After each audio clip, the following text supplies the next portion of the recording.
Welcome to the Gay Buddhist Forum, where teachers from all schools of Buddhism offer their perspectives on the Dharma and its application in modern times, especially for LGBTQI audiences. These talks are offered freely to the world and made possible by appreciative listeners. If you would like to support our efforts to share the Dharma with underserved audiences, please visit gaybuddhist.org. There you can donate, find a list of upcoming speakers, or enjoy many hundreds of these recorded talks dating back to 1996.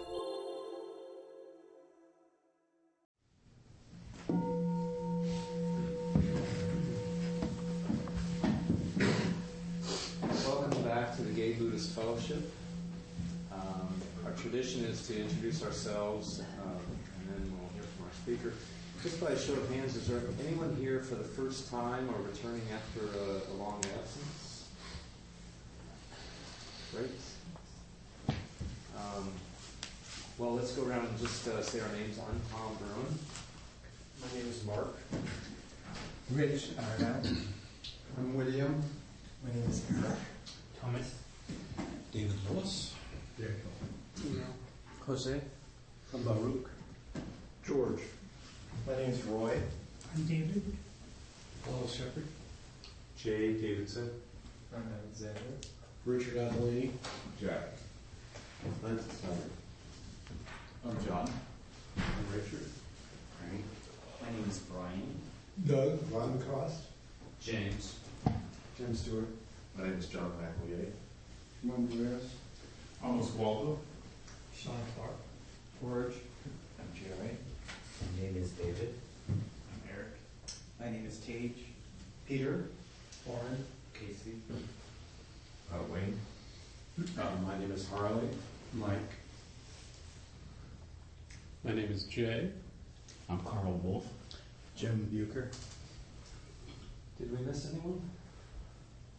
Okay, great. Well, today I have the pleasure of introducing Kevin Griffin. Kevin is the author of One Breath at a Time, Buddhism and the 12 Steps, and A Burning Desire, Dharma, God, and the Path of Recovery. A longtime Buddhist practitioner and 12-step participant, he is a leader in the mindful recovery movement and one of the founders of the Buddhist Recovery Network. Kevin, welcome. Okay. Thanks, Tommy. And thanks, Jim, for inviting me.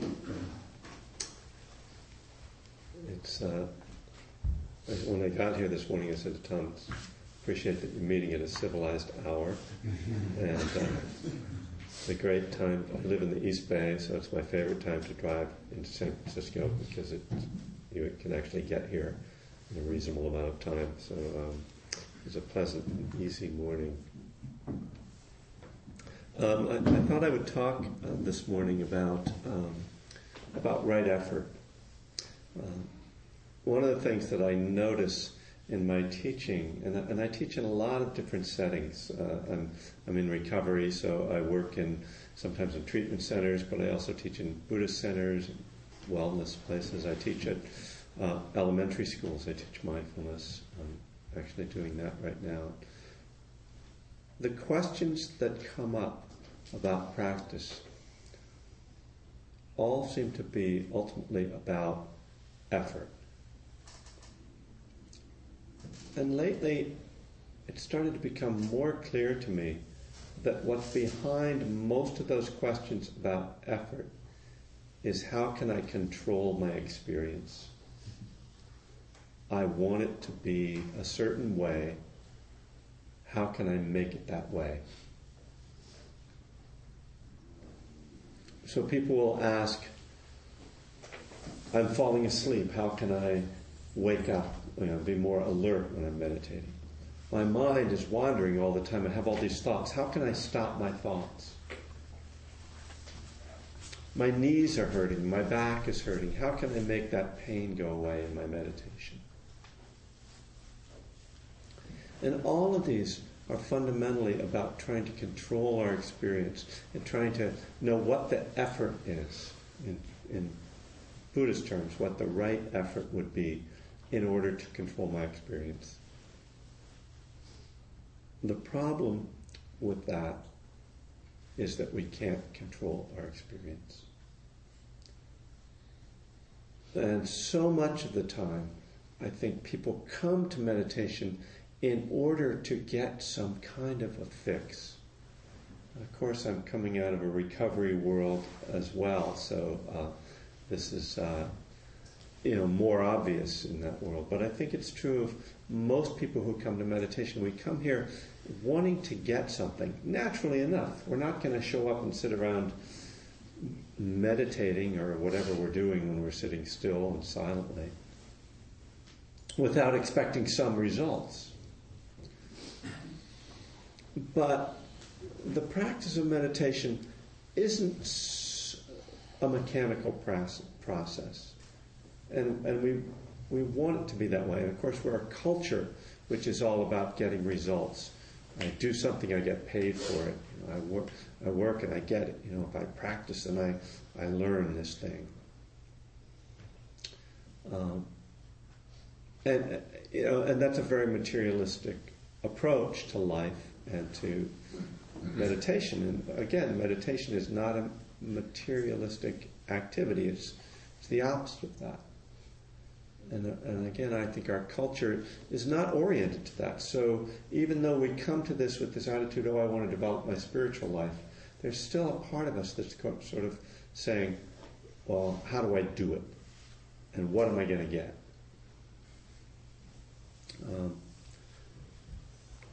Stephen Batchelor, who's one of my favorite Buddhist writers and teachers, talks a little bit about this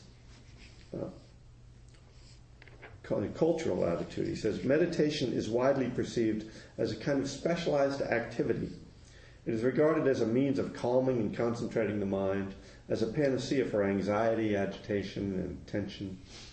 Symptomatic of the prevailing obsession with calculation, it is considered as a technique, as a systematic application of a preconceived series of ideas.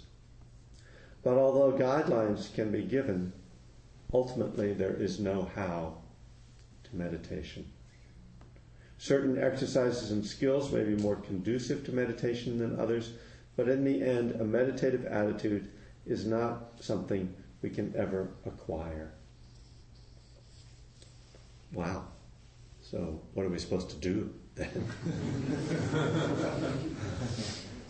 Well, we're kind of left in this quandary.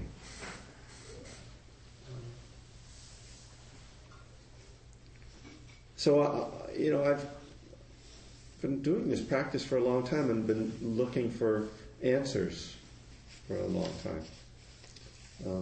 One of the clues that I got is from one of the Buddhist suttas. It's an ancient text, and it in that time, 2,500 years ago, 500 years BC, when the Buddha lived in northern India, it was a very different culture. It was it was a culture where there was a belief that there were gods, and which is only relevant to this quote because there's a God who's asking the Buddha for advice. Very different from our orientation of what a god might do, but this is the mythology of Buddhism. In any case, this god called a deva, or kind of an angel. A deva addresses the Buddha. How, dear sir, did you cross the flood? Meaning, how did you become enlightened, I guess we would say. How did you cross over the flood of samsara, the pain of life, and let go into freedom?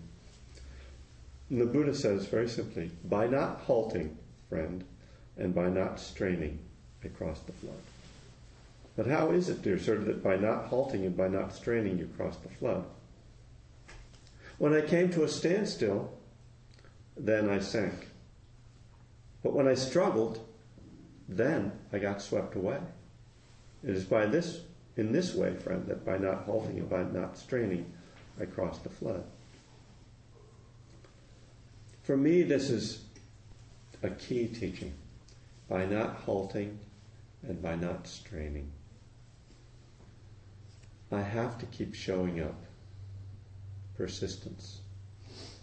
But if when I'm showing up, I'm trying to make something happen, I get swept away. My mind just gets agitated. If I stop, I sink.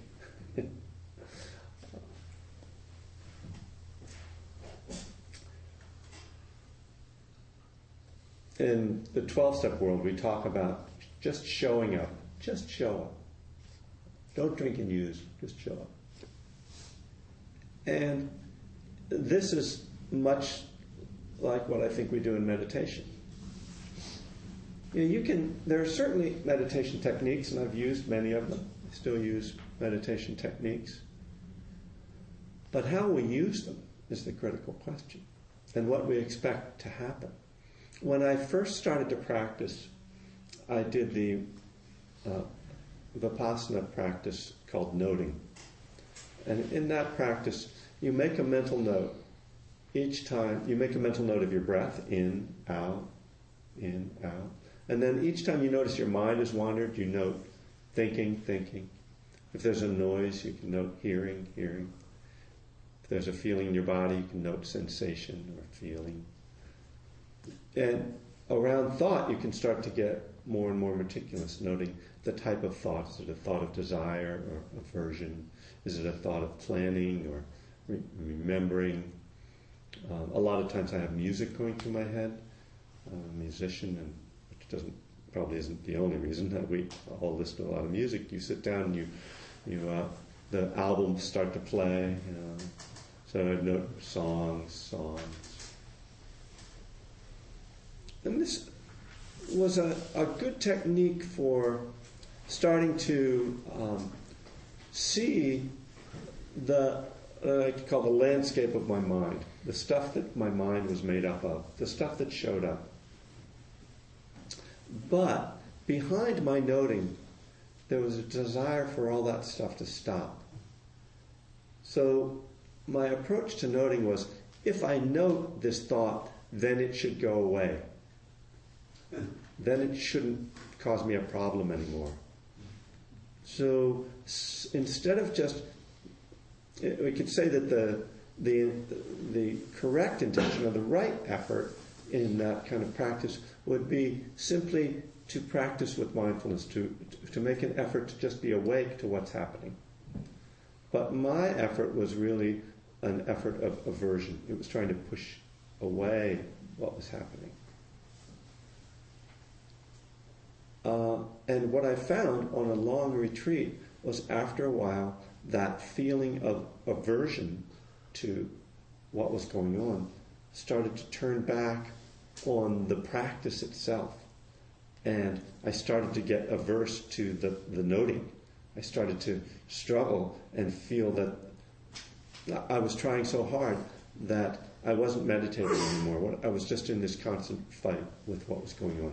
I don't like it, make it go away. Stop, come on. I'm noting you. Why didn't you stop? And at a certain point, I gave up. I was on a 3-month retreat. I said, I just can't do this anymore. And I stopped noting. And I could say that, in a sense, I stopped meditating in the sense of trying to do something or trying to apply a systematic technique. And that was when I actually started to meditate for the first time, where I just went, forget it. Of course, I'd been sitting for a few weeks, so all the things that happened from that, the cultivation of silence, had ripened to a point where when I stopped trying, I just fell into a natural state of mindfulness. That was a shock to me. I didn't understand what had happened. I was grateful. I was enjoying it. But it took me really quite some time to be able, and I mean, when I say time, I mean some years, to be able to really have an understanding of what had actually happened and why that had happened. And it comes back to this idea of not halting, because I didn't leave the retreat. that's the thing that would have just destroyed that practice. And nothing, I would have gotten no benefit from that. If I thought that the problem was the retreat or even the practice that I was doing. But I didn't. I had the faith that the practice, the greater context of the practice of just being on a silent retreat was valuable. I just didn't know how to make it work for me. So I kept showing up. I kept sitting down on my cushion and trying to follow my breath and trying to be aware. But I had stopped striving. I had stopped struggling and straining, as the Buddha says. I was just showing up. I had not halted. So I came to see that in some sense, it's not what I do when I'm on my cushion that's so important. It's just important that I'm on my cushion. In some sense, that's just sort of how it works. Just showing up. That's a great relief. I've been practicing for over 30 years. Every time I meditate, it's a different experience. Sometimes I can get very quiet and have a very pleasant experience, and sometimes I can't. A lot of the time I can't. When I felt that something was wrong, when my mind was wandering, or when I felt agitated or emotional, then the meditation became a problem. But when I stopped being bothered by that, no matter what was happening, it just wasn't a problem. One of the things I say in my newer book is that probably the difference between people who are sitting there watching me talk and me, in terms of how we meditate, is that it doesn't bother me that my mind's wandering, and it bothers you. And you're trying to figure out how to stop that and how to deal with it, and I've given up. Because I know there are these ways which, at least before I was a teacher, that I would project onto the teacher and think, oh, well, their mind must be so quiet and still and peaceful because look at them sitting up there and they're the teacher. And maybe that's true of some other teachers. I don't know. I can't get inside anybody's mind. But from what I've heard from the range of practitioners, we all just have human minds. And they all act in these ways. So when we stop creating this, there's the problem of having a mind and body that we all have. And then when we try to control it, we create another problem. The Buddha talks about the second dart. There's the dart of life that's painful sometimes. And then there's I've got to get rid of this. Why do I have this dart? How can I change this? When I drop that second one, I simplify and really limit the amount of suffering that I experience. And in fact, even that first dart becomes less painful because I'm not trying to fix it or judge it. There's a sense of acceptance, and with acceptance, there's a lot of freedom. Well, that's not the end of the story in terms of effort from a Buddhist viewpoint. There are other teachings, and if I have time, I'll talk about some of the other teachings because I think it's important to get kind of a broad view. But one of the ways that I've been thinking about this is that when we talk about karma or the unfolding of each moment, why this moment is as it is, we say that there are two things, causes and conditions, which bring about this moment. And this is a little tricky, and I don't know that I have this exactly sorted out. But one way of thinking about this, in terms of our meditation practice, we could say that the conditions, and again, this isn't an absolute statement, but just a way of conceptualizing this. Say that the conditions of our meditation practice are that we come and we do it, that we sit still, and that we are in a relatively quiet place, and that we don't move a lot. And those are kind of the conditions that we set up. And then the causes are the specific practice that we do in this sort of. So I'm sort of trying to set apart the idea of a setting and the actions that we take within that setting. So the causes that I'm saying would be, okay, I'm going to follow my breath. I intentionally try to follow my breath. I may make a mental note, or maybe I'm doing loving kindness practice. I'm cultivating the metta in the heart. I'm trying to think of some of the other practices. Naming the objects in my mind, or moving my attention through my body, doing a sweeping practice. So those, I would say, are kind of the active causes within the setting.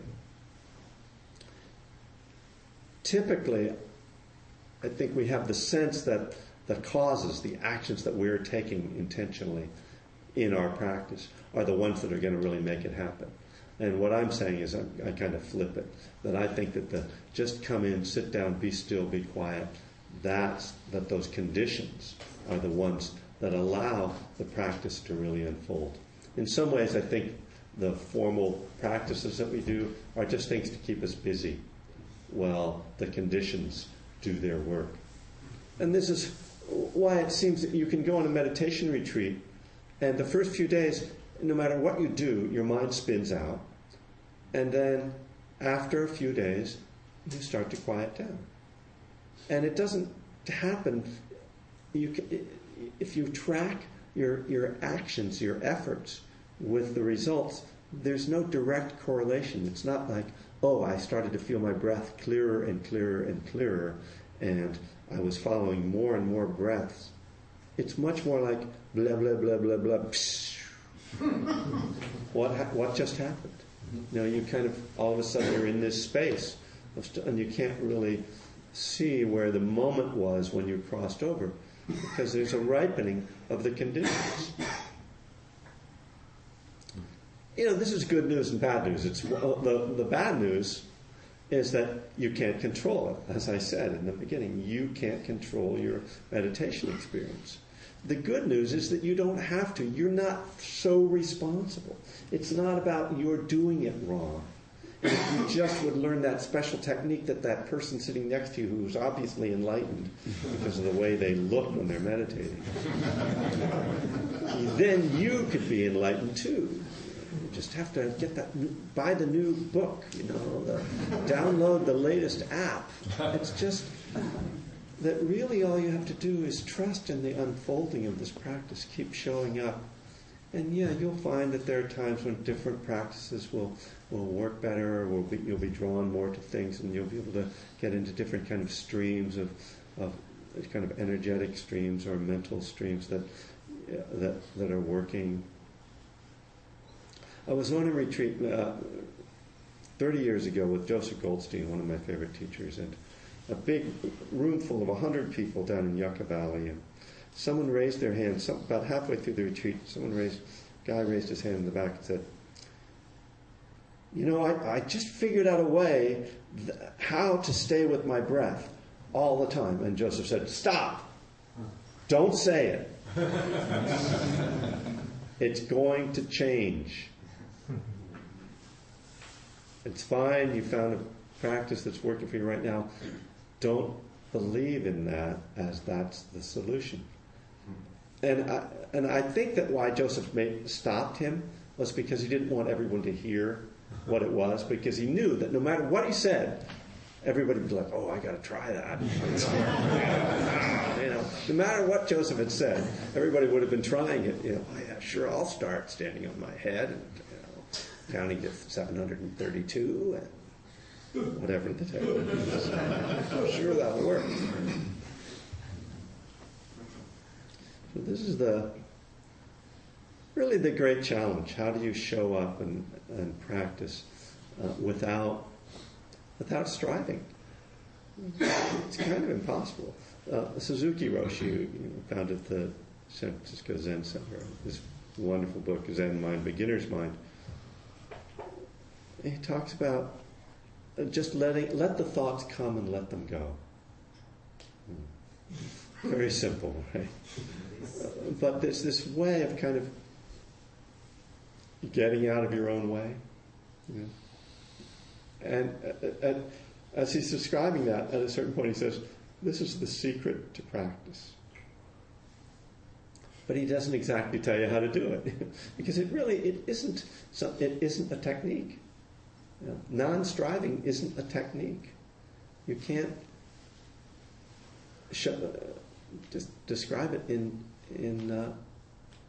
words exactly, or say just do this, just do this. It's just don't do this, just don't do this. That's difficult to say. So the only way we can discover this secret is for ourselves. This is why we have to explore and learn the landscape of our own minds. We watch our minds, notice our tendencies. Some people are real strivers, and they really need to let go more. Other people are very lazy and need to strive a little bit more. Need to make a little bit more effort. For me to say this is how you should practice, what I'm really telling you is this is how I practice, and you should be like me, right? Which is one of the mistakes that I think a lot of Dharma teachers make, is to generalize their own personal experience. And that's what I'm doing this morning, I could say. So don't listen to me. Just listen to yourself. Find out what works for you. I want to, just to confuse matters, because I think that's important, I want to talk about the classic teaching on the four great efforts. So this is, and it's true that in the Buddhist text we find these not contradictory but contrasting advice. So the Buddha just says, by not halting and not straining. Then there's another place where he talks about right effort is like tuning a stringed instrument. He didn't have a guitar, but we can imagine a guitar. You don't tune it too tight, you tune it too loose. It's a little bit like the Goldilocks practice, not too hot, not too cold, just right. Which again is something only we can feel into and have a sense of what's too tight for us and what's too loose for us. And both these ideas, the not halting and not straining, and the not and the tuning, are kind of, there's a fluidity to them. There's an intuition with them. I think of them as very intuitive practices. But the four great efforts are much more prescriptive. And this is another teaching where the Buddha says this is right effort. Actually, Martine Batchelor has a version of them, so I'll just read them from her. The four great efforts. 1, to prevent from arising negative states that have not arisen. So that's sometimes called avoiding. 2, to let go of negative states once they have arisen, also called abandoning. 3, to give rise to positive states that have not yet arisen, sometimes called cultivating. And to sustain positive states once they have arisen, sometimes called maintaining. So avoiding, abandoning, cultivating, maintaining. Very kind of prescriptive. This is what you should do. Don't let that come up. Stay out of that. Let go of that. Let go. Cultivate this. Try to get some loving kindness, compassion going, some mindfulness going, concentration. Maintain. Stay with it. Hold on to it. Keep it going. And this is another model. And I'm going to just share my, I guess I have to say my opinion based on my experience of this part of the practice. I found this practice worked when I was already very deeply quiet on a retreat. But that when I'm not quiet, that this becomes really striving. Oh, I need to really let go. How do I let go? Oh, I need to cultivate. I'm working. Again, it becomes this sort of systematic process. What I've discovered is that, I won't say what I've discovered so much as, let me just characterize this, that our typical mind that we have, and typically in our daily meditation, is a mind that's dominated by ego, by our self-centered striving, our longings, our reactions to things. And that's sort of the typical mind. On retreat, and I'm sure some of you have been on silent retreat, after we get deeply settled in, the ego gets quieter. We enter into that place where there isn't a striving, reacting mind dominating your experience. It's still there, it still shows up, but it's not so dominant. And at that point, it's possible to make great effort without striving. And you'll find, if you get to that place ever, that you're able to cultivate and abandon in ways that would not be practical when the mind is dominated by the ego striving. This is another teaching that really points to what I think is the guiding principle of right effort, which is that right effort is mindful effort. That you need to be mindful of the quality of your effort as you are efforting. That if you pay attention to the energy behind your effort, you will see whether it's an effective or useful thing, or whether it's actually holding you back. So it's one of the, as we sit and practice, now I'll give some more sort of guidance, I guess I would say, about practice. As we sit and practice, one of the things we can do is be kind of checking back with ourselves. And essentially I do this not with words, but feeling into the energy that I am holding and that I am generating in this moment. So as I sit and I'm meditating, a lot of the time I'm kind of feeling this part of my body and feeling how I am responding to this moment. Am I grasping at it, or am I really being easeful with it? So that's mindfulness of the effort itself. And then I can see, I'm not making enough effort. I'm just falling into laziness, letting my mind drift. And I can increase it a little bit. Let me just see if I can point my mind to my breath a little bit. Or I can notice, I'm really trying to make something happen. Let me just settle back and relax a little bit. Or I can see there's not a lot of grasping right now. Let me see when I can really cultivate something positive here. This is the way we practice, in a way that attention to our effort is perhaps more important than attention to anything else in our practice. And I just said that, and I don't know if it's true, but it just came out. So the last thing I'll say is that my goal as a teacher is not to give you some information, but rather to, empower you, inspire you to explore for yourself, find out what's true for you, find out what works in your practice, not for you to emulate me or someone else, but for you to find out what your practice is. It's the same thing that I do with people in recovery. Find out what your program is. This is what's important. We can't be someone else. We can't practice someone else's practice. We have to find out what works for us. It's what's so hard about this. It'd be much easier to go to the church down the street where they tell you exactly what to do. This is right, this is wrong, done. End of story. It's just not the way it is in meditation practice. So we have a few minutes, I think, for questions. So thank you very much for your attention. And if there are any questions that I can answer really quickly, that's not a very inviting thing to say.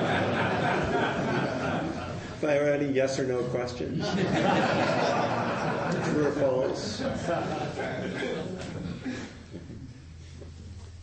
I wonder if you can step outside the topic of meditation and just apply what you're talking about in a broader context. Because for me, I have certain goals in life that I would really like to accomplish, and I don't judge myself harshly for having those goals. I think in some ways it's a very positive aspect. But I don't know exactly what I'm trying to get at here with this question, but maybe you can go into how do you deal just with living your life where you have goals and dreams, and you don't want to like just totally be obsessed with the effort, even still you want to be able to make some strides in your life and not just treading water. Well, I think I learned more in AA about life and those kind of issues than I did anywhere else. And, one day at a time is a really good approach. And fundamentally what's behind that is that you do today what you can do and that you know that you feel to be the right thing. And when I say that, I'm really talking about morality and ethics and trying to being. If I am trying to get my goals in order to satisfy my ego or my materialistic craving, that not that you can't do that. Lots of people do that very successfully in our country, anyway, and I suppose around the world. But that to me is the way to suffering. And so I have to, first of all, kind of see that I have a goal that's worthy and that I'm doing the things that are in harmony with the world of ethics and morality and that are practical to get that. And then I have to let go. Because like meditation, I can't control the world. I can't control the results of my actions. I've wound up being successful in my career. But my goal was not to be a Buddhist meditation teacher who taught a lot around addiction. My goal, when I set out with goals, once I was sober, because my original goal was to be a rock and roll star, and that one didn't work out. But my next goal became to be a successful novelist. I've written a bunch of novels. I went to graduate school in creative writing, and that was what I was going to do. And that didn't work out. But it turned out that everything that I was doing along the way actually created the conditions for something else to unfold, which is what I am doing now. I had a professor at Cal who kind of said something very similar, that he had wound up in this esoteric realm of literature that he had no intention of getting into, but it was just where he kind of wound up. And he was like, you just kind of wind up where you wind up in life.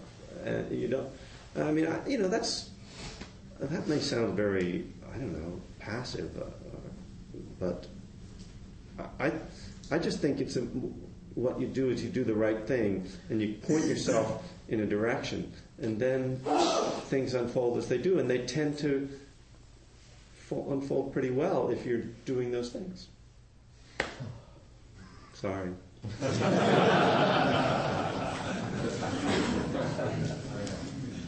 I don't know. I'm just not one of those people who I've failed at most of the things I've done, so I'm not a good person to advise for how to accomplish things. I see these people who are so successful, they're just. But the thing is that even the most successful people, even if they have this whole steady stream of success, follow their whole life story, and at some point it all falls apart. That's just life,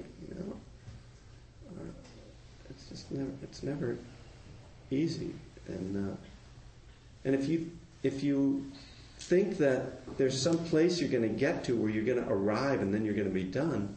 There's only one place you're going to get to where you're going to arrive and you're going to be done. And that's when you're dead. And all the rest of it is having to keep going. You know, people become rock stars and then other stuff happens, you know. People will have best-selling novels and then other stuff happens. There's no answer. Kevin? Yes. I just, I want to welcome you because I started out in the Thursday Night Sangha in Berkeley. Oh, wonderful. But this sort of has to do with effort. There's a place near campus where I go get my hair cut, even though I'm retired, I still go there. And this Korean woman cuts my hair.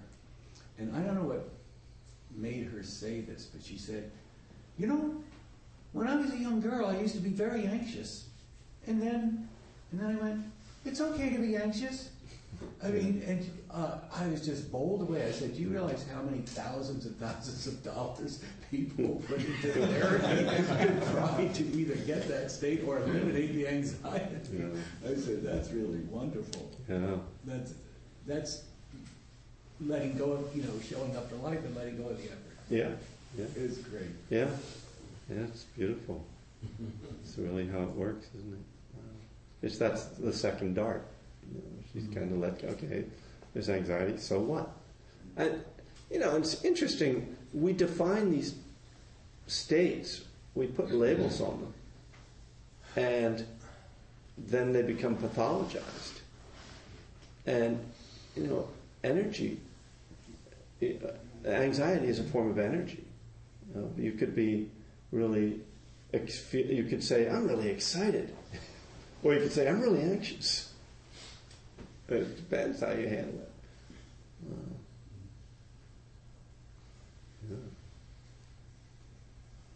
Yeah. A couple things. One, I was wondering if you'd be comfortable if I took your picture. And secondly, I just wanted to say I live around the corner and I practice here regularly, and I've been on retreat with you, so it's kind of nice to have you here. Mm-hmm. And that there's a Buddhism and recovery group that meets upstairs the fourth Thursday of the month. Oh, and, here? Yeah, and we've actually been reading from your book for one of your books, I guess, for the past year. So it'd be nice. I think people would appreciate knowing that you've been here. Yeah, I didn't know about that group. Is that a new group? Or? It's a pretty small group. There's up to a couple dozen people. Up to about a dozen people. It's a smaller shrine upstairs. Mm-hmm. Great. Thank you. Yeah, Jim. In your book, One Breath at a Time, it's my memory that you talk about some frustration that your meditation practice was not making quitting the substance that use easier. Can you talk about when it did, or if that's not too... Yeah, that's not quite how it worked in my memory of it. Yeah, however trustworthy that is. The problem for me, I started meditating with this idea that meditation was going to fix my problems. And I thought that I would become enlightened. I didn't really think that drugs and alcohol were my problem, which was one of my problems. My big problems. And so I was, they called this a spiritual bypass, trying to solve your life problems through spirituality without dealing with life, the kind of reality of life. So I don't think I was using meditation in a fully skillful way. And indeed, I mean, the Buddhist teachings suggest that you shouldn't use intoxicants, or at least shouldn't, get intoxicated. And I just ignored that. I knew that was one of the teachings, but I just ignored it, or pretended that I wasn't really getting intoxicated, and that I was mindfully drunk. So it really, what I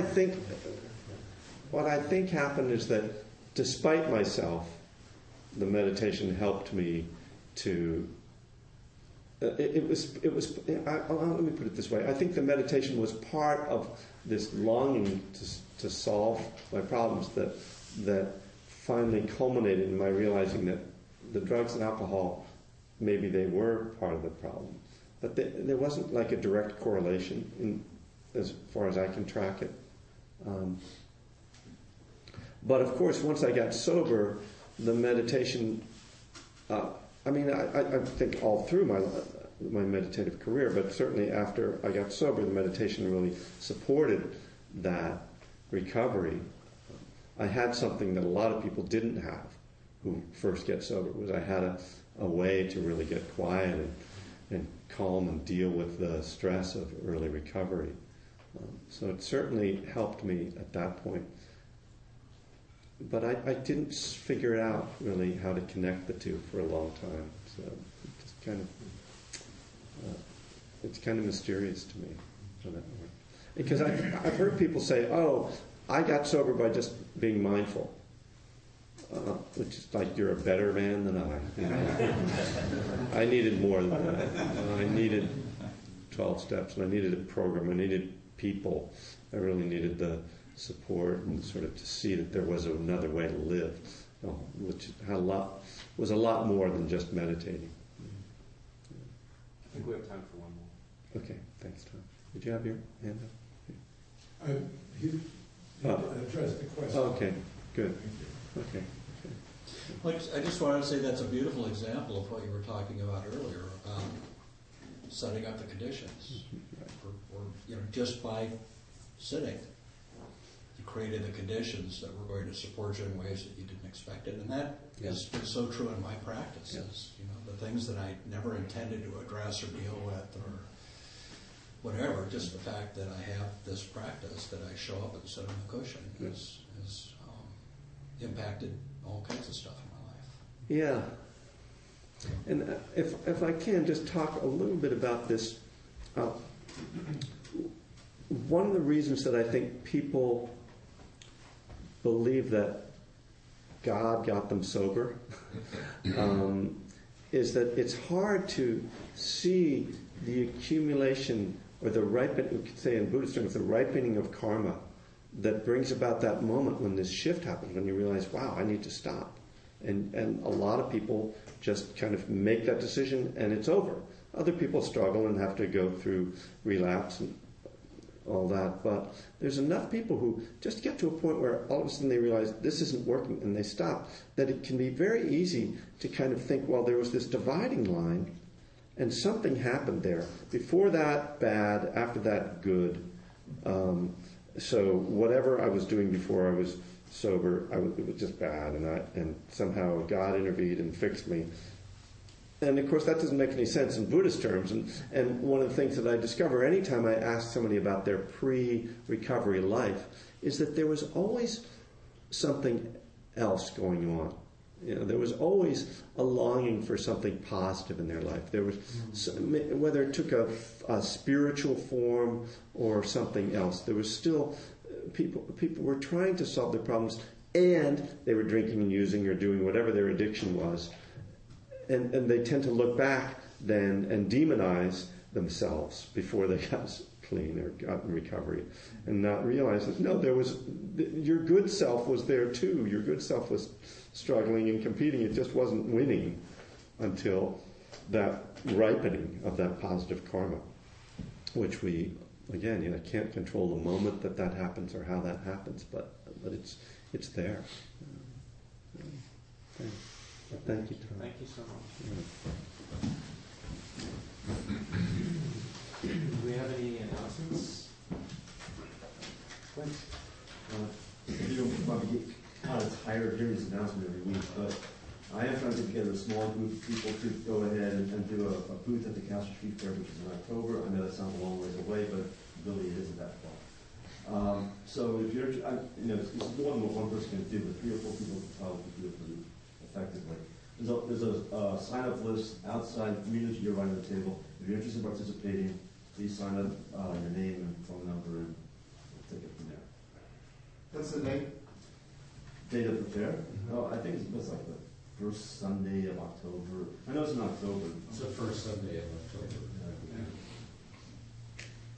I just want to say, I think it'd be nice to have a booth at the fair. I think we're at a point where that would be a good thing to happen, if it happens. But if it doesn't happen, that's cool too, right?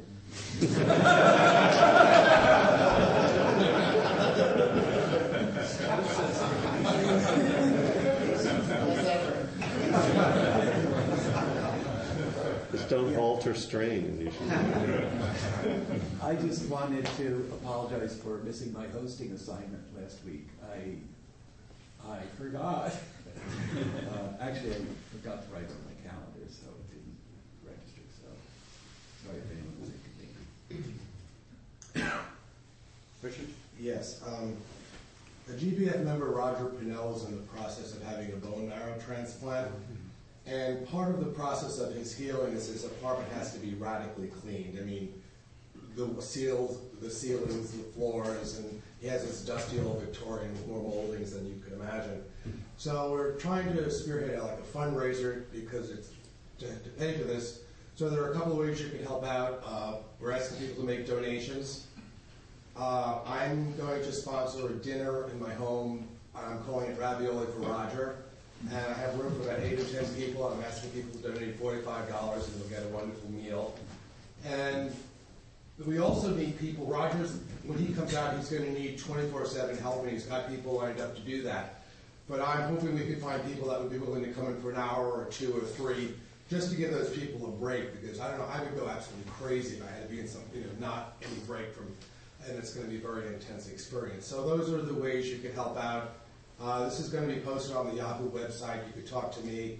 There's a notice out on the credenza. Your help would be much appreciated. Roger has very limited resources, and this is just a very practical way of helping him out. So, thanks. And Richard, you forgot to say that you're a professional chef. And I'm making the ravioli. Yeah. And what is that date? April 13th. Well, there's also a card. There's also a get well or good recovery card for Roger. So please feel free to sign that with anything you want to write on it. And I know he will appreciate it. Yeah, Jim. The hosts go around with our down bowl, but it's a two-way street. If they haven't found you, you find them. Okay, that's just part of the deal. I also mentioned that I have a couple of my books out there for sale, and there's an envelope. I also have a little booklet for my sort of guide to mindfulness meditation that I've been working on. So I highly recommend the book. thank you. Do we have a host? I am the host. So please stay for the social half hour we have after. We have fresh scones, freshly baked scones, and tea, of course, as usual. If you have tea, please wash your cup. There's a sign up. Oh, I'll be coming around harassing people. I'll try to get every single person before they get out the door. Rub the Donna bowl in their face. We ask for a contribution of $5 to $8 to support the Sangha, and more or less, depending on what you can afford. There's a sign-up sheet for the newsletter out on the bureau to the right as you exit, and people will go to lunch around 12:30 if you'd like to join that group for lunch. Just hang out by the front door at 12:30. Anything else? So just during our social period, I encourage everyone to, first of all, maybe make our friend from Germany, Alexander, feel welcome to visiting us. But also anyone else you haven't seen before or talked to. That's an easy way to just say, I don't think we've spoken before, or whatever. So it's a great way for us to build and tighten our community without too much effort. So let's gather in a circle.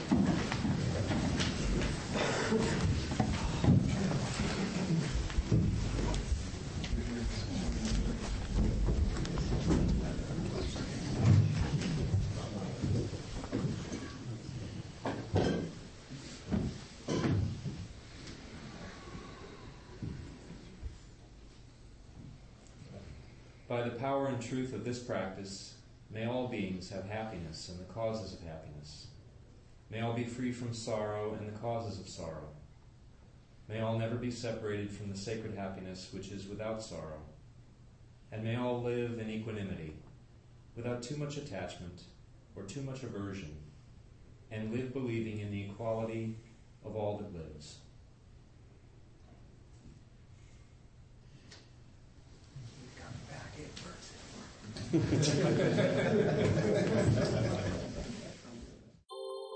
Thank you for listening to the Gay Buddhist Forum. If you would like to hear several new talks per month and be notified of upcoming speakers so you can participate live, please subscribe to this podcast, like us on Facebook, and join our mailing list by visiting gaybuddhist.org.